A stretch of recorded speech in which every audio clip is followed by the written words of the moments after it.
Assalamualaikum warahmatullahi wabarakatuh. Salam lestari, salam konservasi.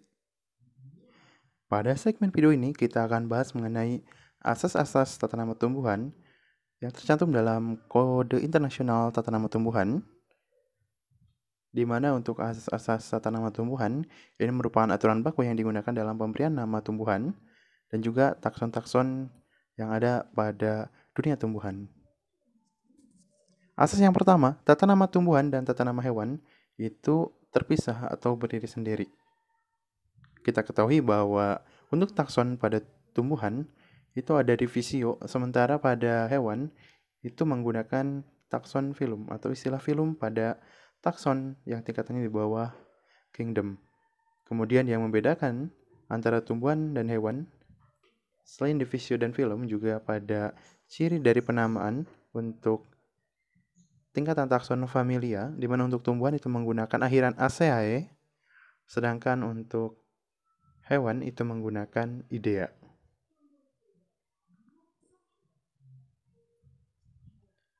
Jadi asas yang pertama itu untuk aturan tata nama tumbuhan dan hewan itu terpisah. Sehingga nanti ada aturan-aturan yang dimana untuk tumbuhan itu tidak boleh, tapi di hewan boleh. Sebagai contoh, untuk tumbuhan itu tidak boleh menggunakan kata yang sama untuk nama tumbuhan.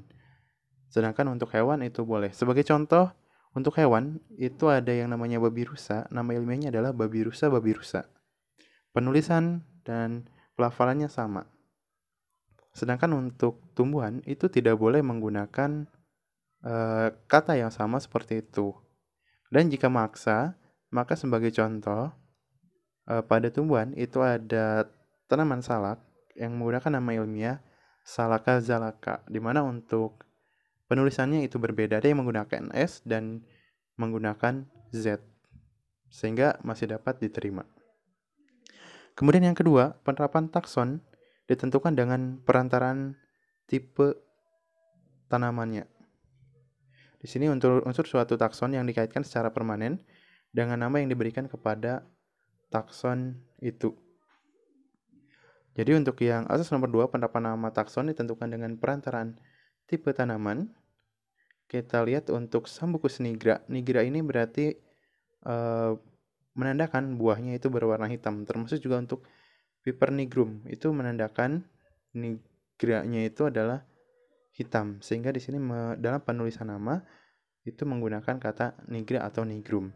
Kemudian juga Umbelliflorae, Contortae dan juga Columniferae ini menandakan bahwa untuk tumbuhan tersebut memiliki bunga seperti payung, kemudian juga memiliki kolumna. Kemudian asas yang ketiga, tata nama takson didasarkan atas prioritas publikasi. Ini memiliki makna bahwa jika ada dua orang yang mempublikasikan satu spesies atau satu takson, maka yang diutamakan adalah orang yang pertama kali melakukan publikasi. Misal si A melakukan publikasi terhadap tumbuhan tertentu. Misal si A mempublikasikan tanaman jagung, kemudian si B juga mempublikasikan tanaman jagung, cuman bedanya si A itu pada tahun 2000, si B tahun 2001, maka skala prioritasnya itu adalah yang publikasi pada tahun 2000. Kemudian yang keempat, setiap takson hanya dapat mempunyai satu nama yang benar, kecuali dalam hal yang dinyatakan secara khusus. Oke, jadi dalam takson itu ada ketentuan-ketentuannya termasuk untuk familia.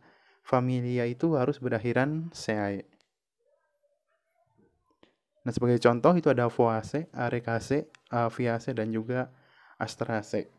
Nah, cuman di sini karena sudah ada dalam asas, ini sudah dijadikan suatu ketentuan khusus bahwa untuk Phoaceae itu boleh menggunakan Graminae, Arecaceae Palmae, kemudian Aviaceae menggunakan Umbelliferae, Asteraceae menggunakan Compositae. Jadi dalam asas yang keempat ini sebagai pengecualian bahwa untuk family, untuk Phoaceae, Arecaceae, Aviaceae, dan Asteraceae itu membolehkan menggunakan nama lain. Jadi kalau untuk yang lain itu hanya ada satu nama yang benar, sedangkan untuk 4 family ini memiliki dua nama yang benar. Jadi menggunakan voase atau gramine itu sama. Hal ini dikarenakan gramine ini sudah terlalu lama melekat sehingga ketika beralih menjadi voase takutnya menjadi ada kesulitan sehingga gramine ini diperbolehkan digunakan sebagai pengganti voase. Kemudian asas yang kelima, nama-nama ilmiah diperlakukan sebagai bahasa Latin tanpa memperhatikan asal. Misal untuk grandiflora, ini merupakan bahasa Latin asli. Ini menunjukkan bahwa tumbuhan tersebut memiliki bunga yang berukuran besar. Kemudian folianta, ini berasal dari bahasa Yunani. Folianta ini menunjukkan bahwa untuk bunga tersebut atau untuk tumbuhan tersebut memiliki bunga yang berjumlah banyak. Kemudian gnemon, ini diambil dari bahasa Maluku. Kalau tidak salah namanya ganamu, kemudian dilatinkan menjadi gnemon. Jadi untuk kasus yang nomor 5, untuk nama Latin itu adalah bahasa yang atau nama yang berasal dari bahasa Latin atau bahasa yang dilatinkan. Kemudian untuk kasus yang keenam, peraturan tata nama berlaku surut kecuali bila dibatasi dengan sengaja. Artinya setiap Kongres Internasional Tata Nama Tumbuhan atau Kongres Internasional Botani, dan jika ada perubahan-perubahan berkaitan dengan aturan tata nama tumbuhan, maka itu berlaku surut atau berlaku untuk menggantikan aturan sebelumnya kecuali dibatasi khusus seperti pada asas nomor 4.